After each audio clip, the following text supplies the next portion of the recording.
ایک کلام کی فرمائش ہمارے بھائی نے کی ہے، بہت پرانا کلام ہے اور بارہا آپ سنتے رہتے ہیں، لیکن اس کلام کو میں پیش کرتا ہوں، اسے آپ سماعت فرما لیں، محبت سے کہہ دیجئے سبحان اللہ۔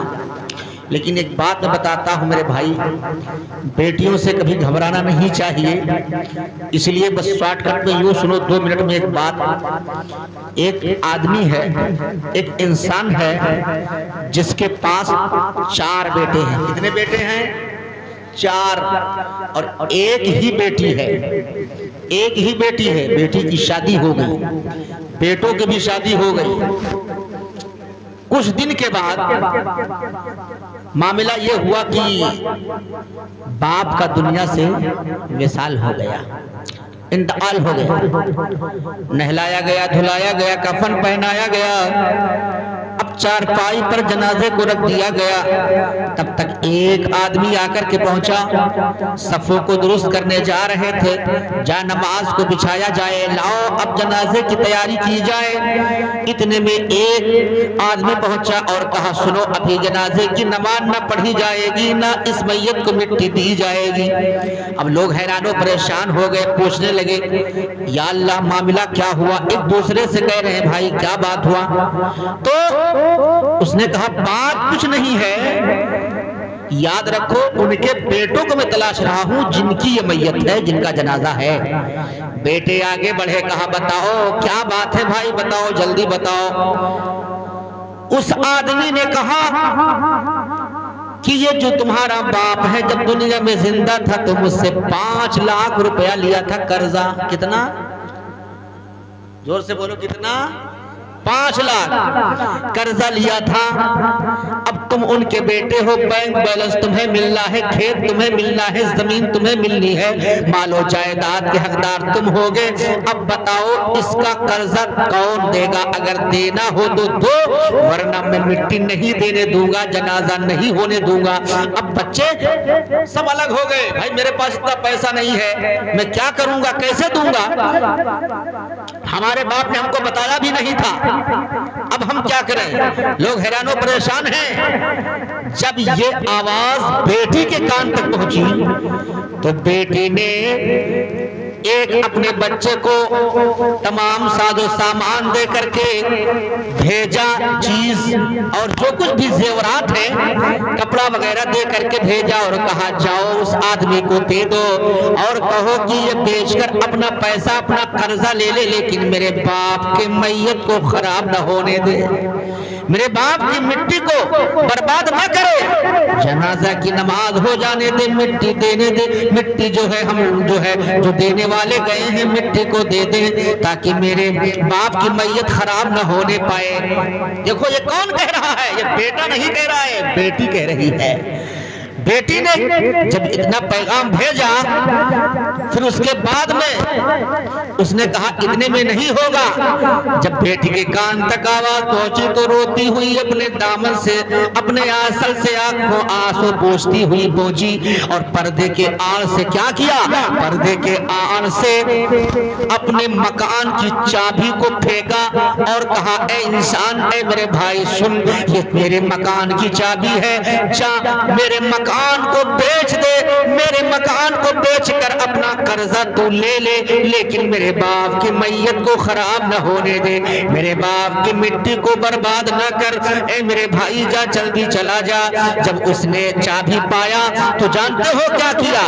اس نے اس لڑکی کو ایک سائڈ میں بلایا اور کہا آپ لوگ دیکھو، میں قرضہ میرا اس کا باپ نہیں تھا بلکہ 5 لاکھ روپیہ میں قرضہ لیا تھا، آج دینے کے لیے آیا ہوں۔ میں یہ صرف امتحان لے رہا تھا کہ بیٹوں کو اپنے باپ سے کتنی محبت ہے، کتنا پیار ہے، صرف باپ سے محبت ہے یا باپ کے مال و جائیداد سے محبت ہے، اس لیے میں امتحان لینے آیا تھا۔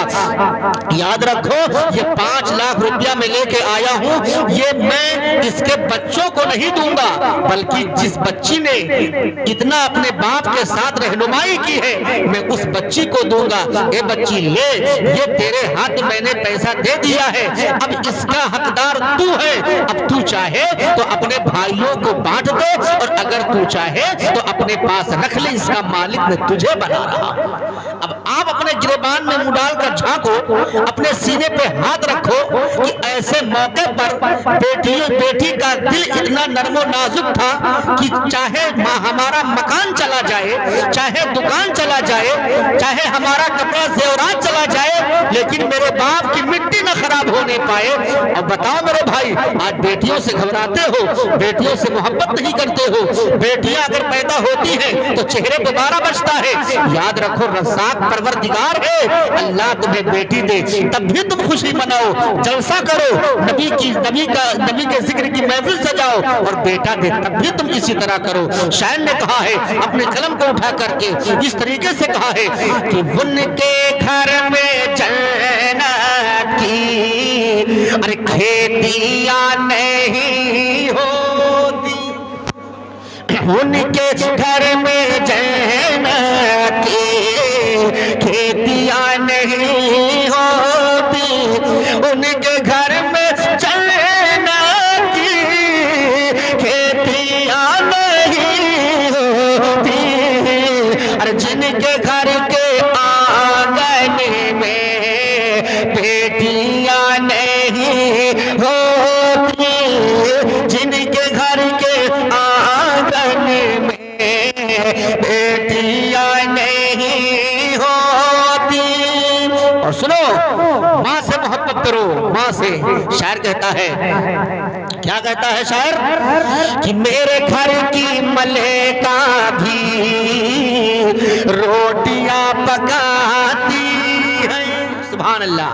یاد رکھو، ایک محفل میں ایک قاری صاحب تقریر کر رہے تھے، جیسا بھی کچھ دیر پہلے ماشاءاللہ بہت اچھی تقریر ہو رہی تھی، تقریر کر رہے تھے۔ تقریر کے درمیان وہ کہہ رہے تھے بار بار کہ ماں سے محبت کرو، ماں کا درجہ بڑا اونچا ہے، ماں کے قدم کے نیچے جنت ہے، سب یہی بار بار ہی کہہ رہے تھے۔